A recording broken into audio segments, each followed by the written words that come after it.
Welcome to Paired from Edible Indy. We are here at Neiman Harvest Market in Carmel. I'm your host, Adam Grubb. The elements of Paired you're going to find out throughout this show are very specific. There is a siren, paired siren. Let's wait. There's going to be some rules. There's a VIP celebrity guest. There's an executive chef, all paired together to make what we hope is an unforgettable dish. There's a secret hidden word that you will hear me say a couple different times throughout.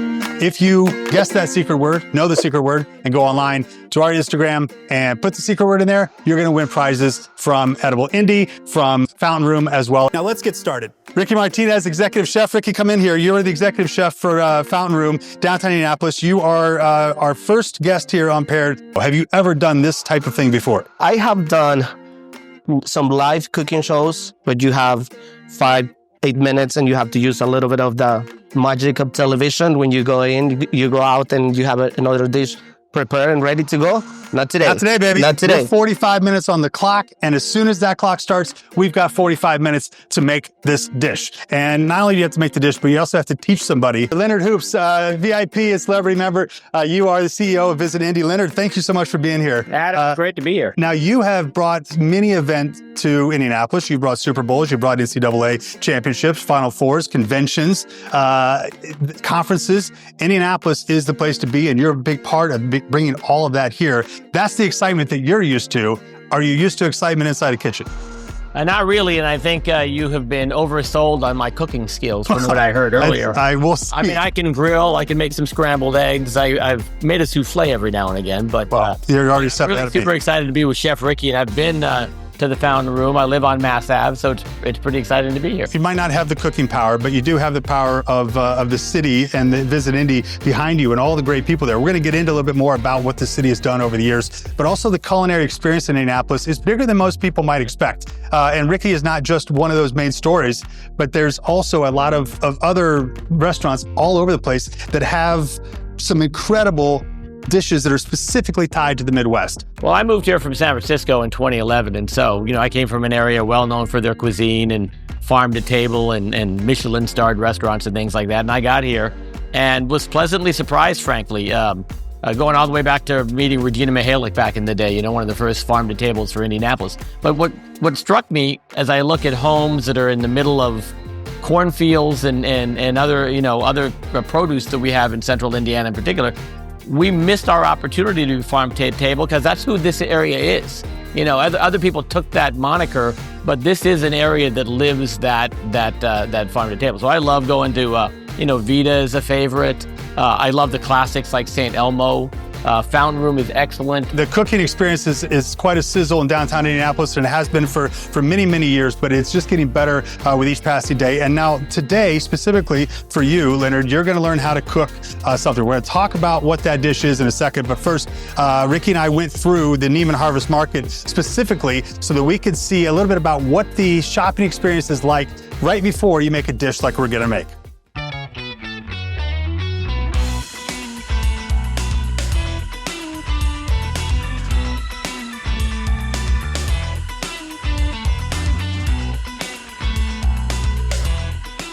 We got all leaves here. This all looks the same here. This is parsley. Look at me. All right, Ricky, we got the basket now. Now we can get rock and rolling. Let's pick out our stuff here. You need radishes. Nope. Oh, we need the carrot. Okay. Carrot. And this is a random carrot. Let's get a couple of those bad boys. Yeah. All right. And we're gonna need some, let's throw some cilantro. You need to be gentle to the cilantro. For this one, you can just chop. You have to be gentle to a cilantro. Write that down. You can chop it as a rule for still life. Stay green. Cilantro, you chop it, 5 minutes later, it's dead. Dead. Literally. Gone. You're gonna need some we need celery. All right, so celery, the celery is celery, right? There really isn't much to know or learn about celery. You want to look for, so you don't want to see any steam or sweat. And as you can see, this one, it's pretty dry, basically. Right. You want to check on the bottom, still pretty dry as well. And that's good. You want dry celery? Because what was going to happen, basically. Dry celery. I'll follow you, Ricky. Rosemary section. The shopping experience is always more fun when someone knows what's going on. Did you know that there's certain ways to see if celery is bad? Do you know all those little rules and all those little hints and suggestions? I know some rules. One of my things that I cook on a regular basis is I grill artichokes. So I know how to find an artichoke that's got a big heart based on how the stem is, and I'll look at some things like that. But sometimes I just dump a melon to pretend I know what I'm doing.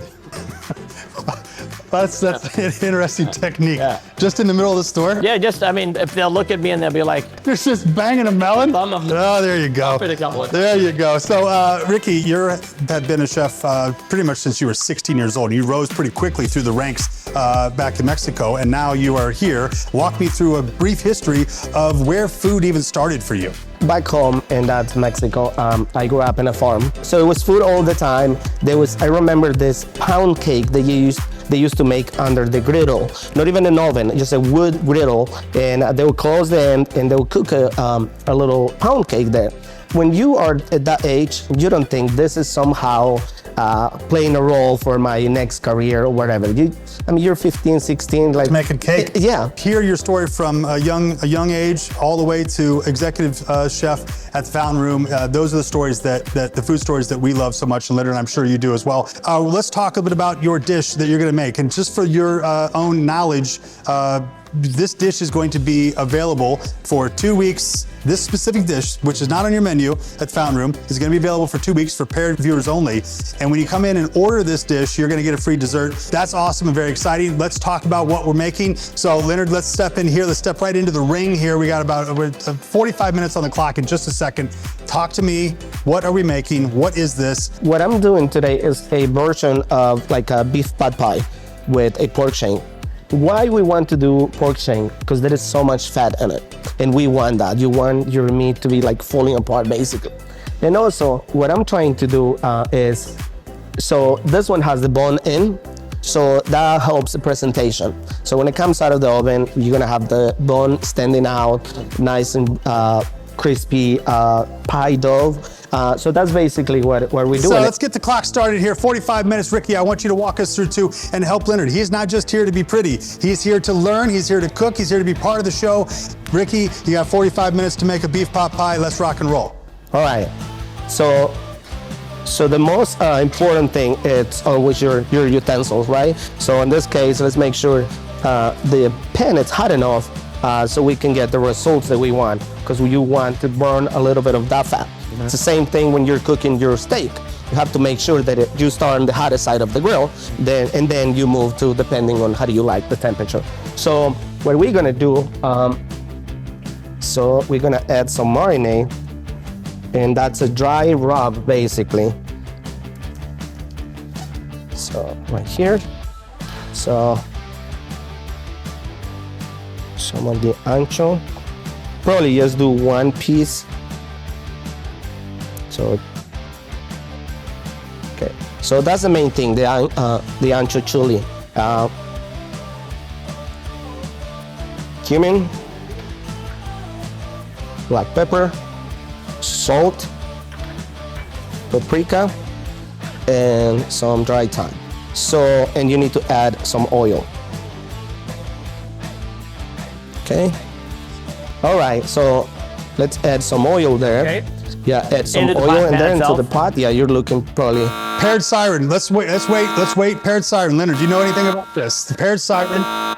What this means is that there's a challenge, there's a paired challenge. So this is, like as I said, not just a cooking show. All right. A little game I wasn't show-esque. advised of this. No, and we didn't tell your lawyers either. Okay. So that's what's happening. The paired siren is on, which means that the first challenge is up, and that means no talking from Ricky, which is he can only point, he can only make social cues so that you can continue this first phase of the cook. So it's like cooking charades. It's exactly Okay, what all it right. is. Leonard, exactly what it is.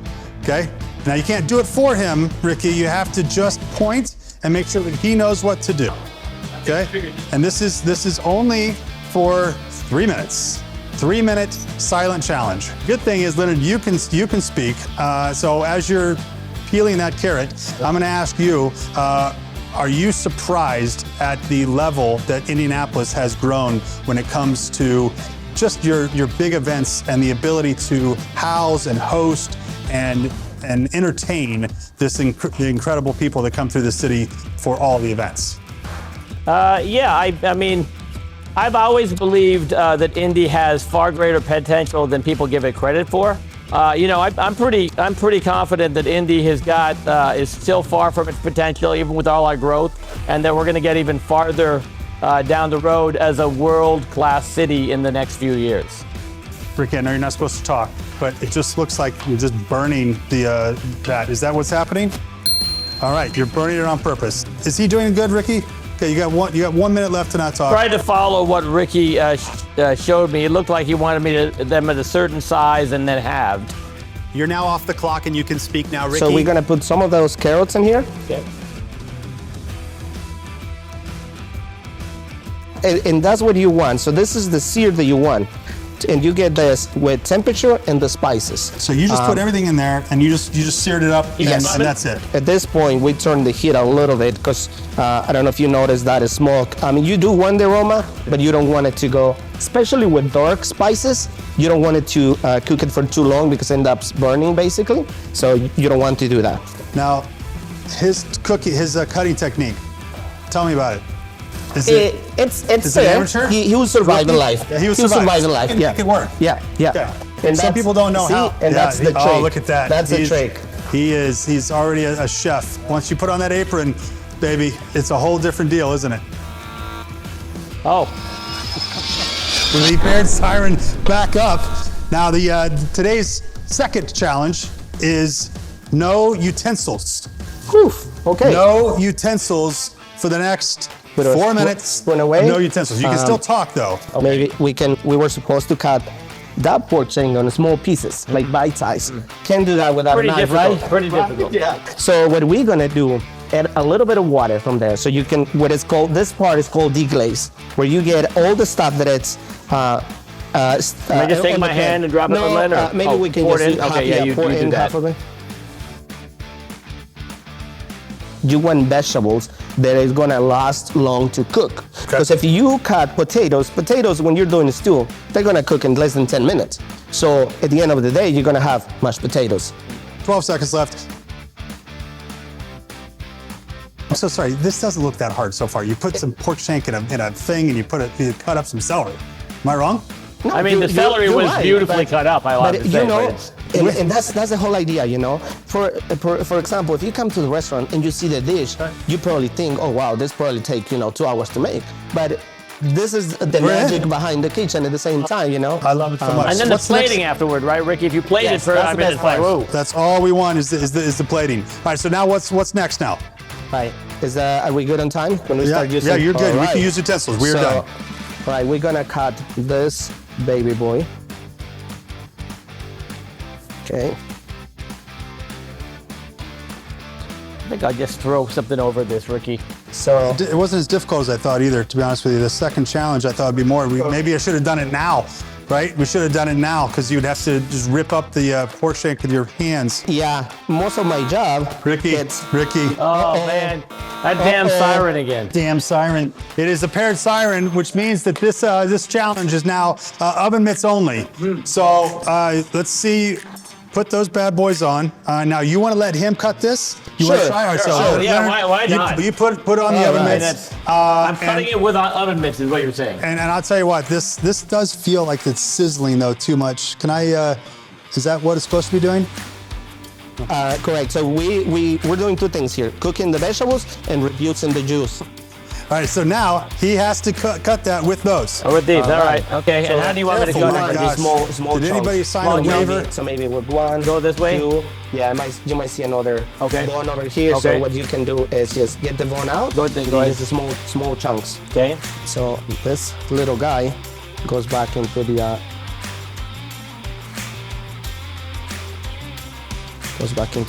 stock. This is harder than it looks, Adam. It looks hard, Leonard, and you're, my gosh, just careful now. Be And careful. this is the part that we I'm usually... good now. We got the bone out. So now cut this into chunks. Yep. Okay. Small chunks. You just have it in mind. Very aggressive. How much time we have left. Yes. So the smaller that we cut it, obviously we don't want to chop up the whole thing, right? But we want a decent chunks of meat. Yeah, it's looking good. Leonard, I don't want to embarrass you, but could you hustle it up, please? Yeah, it's This giant glove thing is this mitt. Is this the hardest of the challenges so far? Is this the worst? It really think is. so, because I'd rather if not you're talk. Thinking, even though we're trying to do a shortcut over here, and this is the longest process. Cooking this part, it usually takes 2 hours because we don't cut it. Right. We just keep it whole. Can you see the stress now? And he's lashing out. It's probably He's kicking lashing in out on at him. me. It's not just me because I can't do anything because No, he's working on it, right? We can't do anything. Yep. We just have to let him succeed or fail. That's what it is. Oh, no. Paired siren. Oh, no. Paired siren. Another siren. Let's look it up. Paired siren. This is Ricky doesn't talk. Ricky doesn't talk for 2 minutes. All right.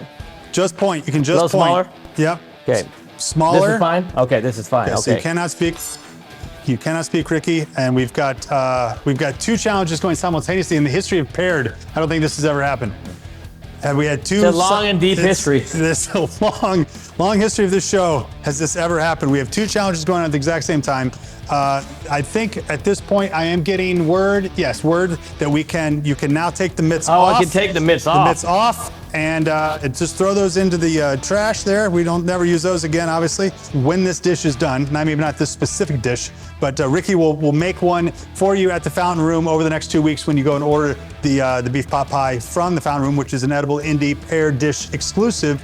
You're going to get a free brownie as well there at the Fountain Room, also cooked by you. I'm coming for And that. you have to, as a reminder, you have to say, hey, this is I want the paired dish. You can't just say beef pot pie because they might not know. They're like, hey, it's not on the menu.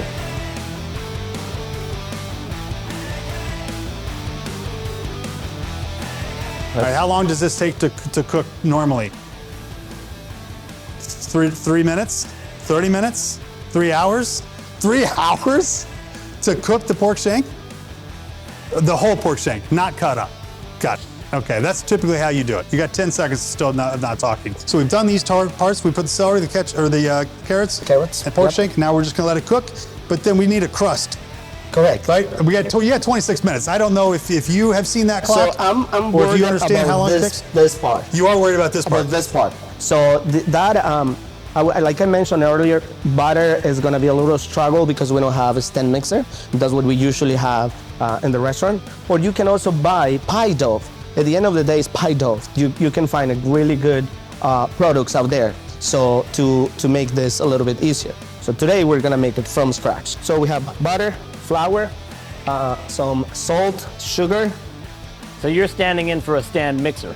Yes, Yeah. usually that's what you want. 'Cause Clever, you can- Leonard. I like it. you Very can good. break I didn't get the the, job by accident, Adam. So we can add a little bit of water.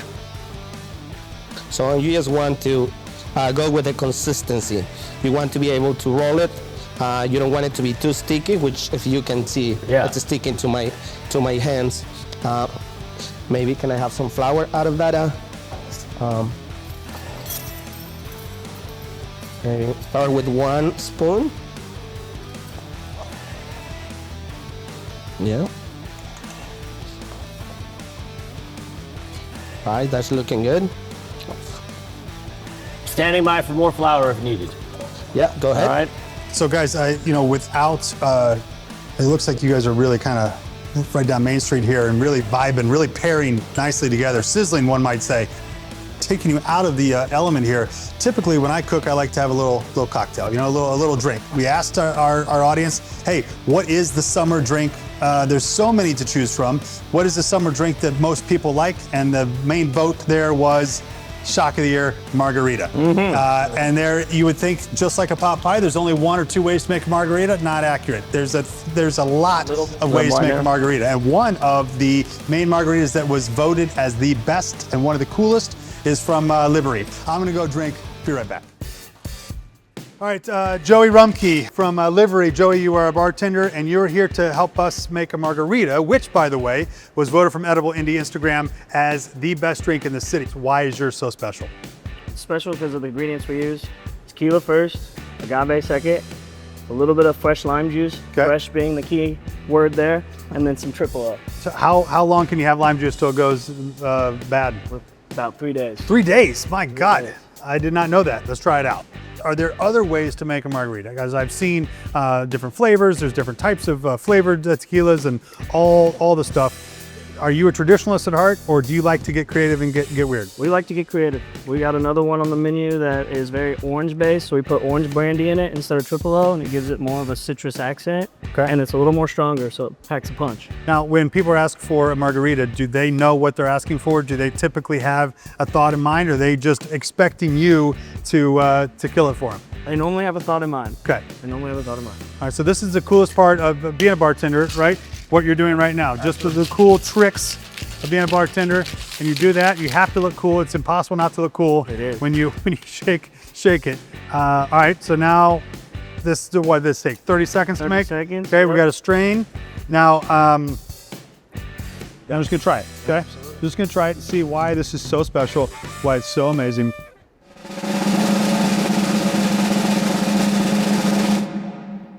Okay, it's pretty damn good. Turn down for what? Do you agree with the Edible Indy fans that a margarita is the only summer drink and the best summer drink? Or do you like a mojito? Do you like some other things? Nope. I mean, This is it. Margarita's it. You're done. Done. So you go out, you might have a beer, but most of the time you're gonna hit a margarita in the summer. In the summer, absolutely. And sitting on a patio on a deck doesn't hurt. Doesn't hurt. We got one. Joey, how long have you been doing this? So I've been doing it for about 10 years. All right, Joey, I think I could talk to you for a long time, man, just so I can finish that drink. Congratulations on your success. As a bartender, that drink is great. I can see why it was voted top margarita in the city. He's at Livery. If you want to go check out my boy Joey, and he'll make this drink for you. Just say that Adam sent you. It'll give you nothing off, but it'll be fun anyway, right? That's it. At Livery, check him out online and on Instagram. For the best margarita, go to Livery. Back to the kitchen. Let's check how much progress was made while I was gone. Is this on high? Is that what's Yes. just boiling? Yeah. We probably have 400 degrees right in there. All right, so that's a boil. That doesn't look like a lot, but and you can see the bones in there because that's all for the plate. That's for the experience Yes, afterwards, correct. right? And now, is this the same thing where some of the flavor is right near that bone? Is that still the case with you this? want some of that. And that's not going to bone cook marrow, off, basically. Right, that's not going to cook off. So it's gonna basically, if you look at the bone, it's basically peeling off. That's what we want. So the stew is a little bit runny. If we make stew's this running, happen, Leonard. it's Nice gonna work. be just perfect because we need at least 8 minutes for the crust. We're just gonna cut.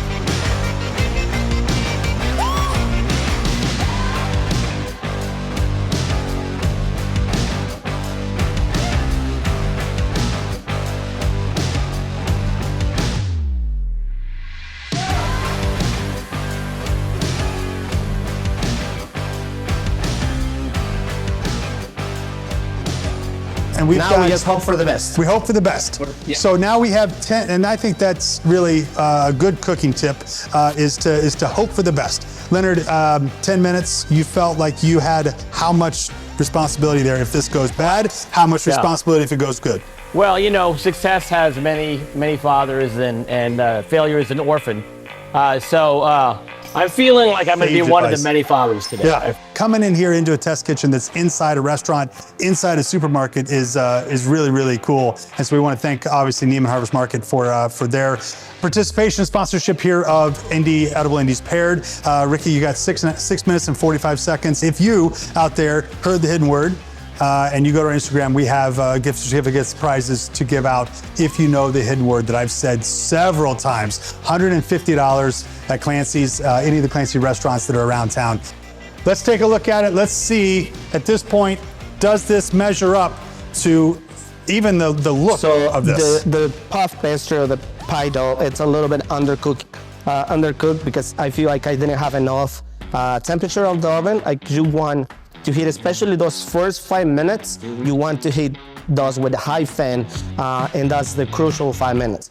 On the other hand, though, it's more like a real dough, more like a corn masa, more like something like that. But if you look at this part, That looks delicious. Oh, it doesn't look bad. Yeah. Doesn't look bad. Yeah.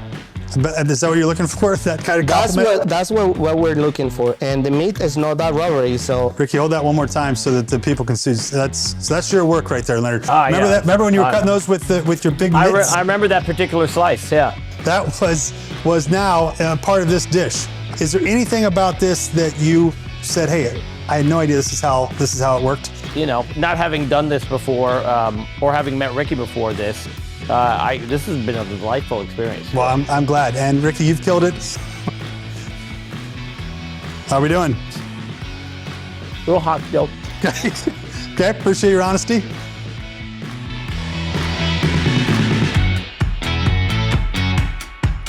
It is delicious.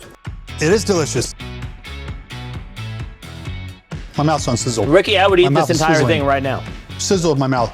That's really, really good. That sauce, I don't know what happened. Did you even make a sauce or did you just, So does the we sauce just reduce, happen? yeah, we reduce as part of the fat, part of the. But it, right? seasoning. Get some more. Don't be bashful. Leonard, go ahead.